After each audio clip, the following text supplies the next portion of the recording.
நீதிமொழிகள் 31 அதிகாரம் 1 வசனம் முதல் 31 வசனம் வரை. ராஜாவாகிய லேமுவேலுக்கு எடுத்த வசனங்கள்.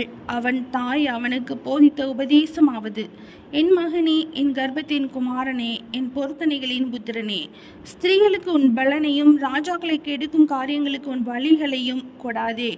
திராட்சரசம் குடிப்பது ராஜாக்களுக்கு தகுதியல்ல, லேமுவேலே, அது ராஜாக்களுக்கு தகுதியல்ல.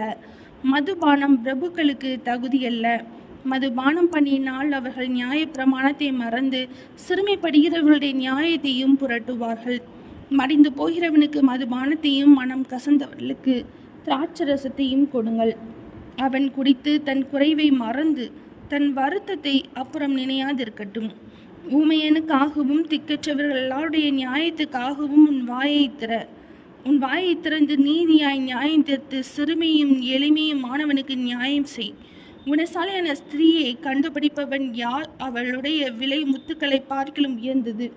அவள் புருஷனுடைய இருதயம் அவளை நம்பும். அவன் சம்பத்து குறையாது. அவள் உயிரோடு இருக்கிற நாளெல்லாம் அவனுக்கு தீமையை அல்ல நன்மையே செய்கிறாள். ஆட்டு மயிரையும் சணலையும் தேடி தன் கைகளினால் உற்சாகத்தோட வேலை செய்கிறாள். அவள் வியாபார கப்பல்களைப் போல் இருக்கிறாள். தூரத்திலிருந்து தன் ஆகாரத்தை கொண்டு வருகிறாள். இருட்டோடு எழுந்து தன் வீட்டாருக்கு ஆகாரம் கொடுத்து தன் வேலைக்காரிகளுக்கு படி அழைக்கிறாள். ஒரு வயலை விசாரித்து அதை வாங்குகிறாள். தன் கைகளின் சம்பாத்தியத்தினால் திராட்சை தோட்டத்தை நாட்டுகிறாள். தன்னை பலத்தால் இடை கட்டி கொண்டு தன் கைகளை பலப்படுத்துகிறாள். தன் வியாபாரம் பிரயோஜனம் உள்ளதென்று அறிந்திருக்கிறாள். இரவிலே அவள் விளக்கு அணையாதிருக்கும். தன் கைகளை ராட்டினத்தில் வைக்கிறாள்.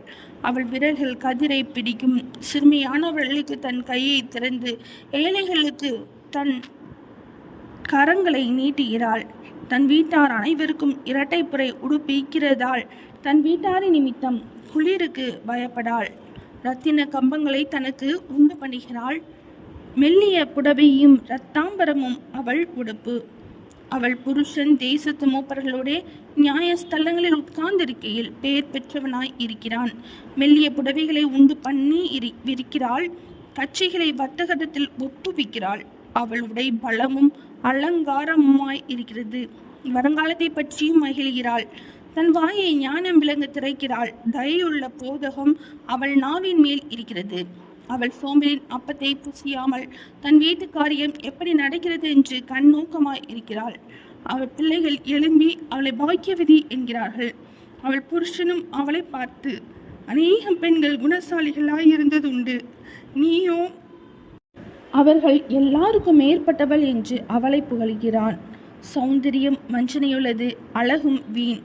கர்த்தருக்கு பயப்படுகிற ஸ்திரீயே புகழப்படுவாள்.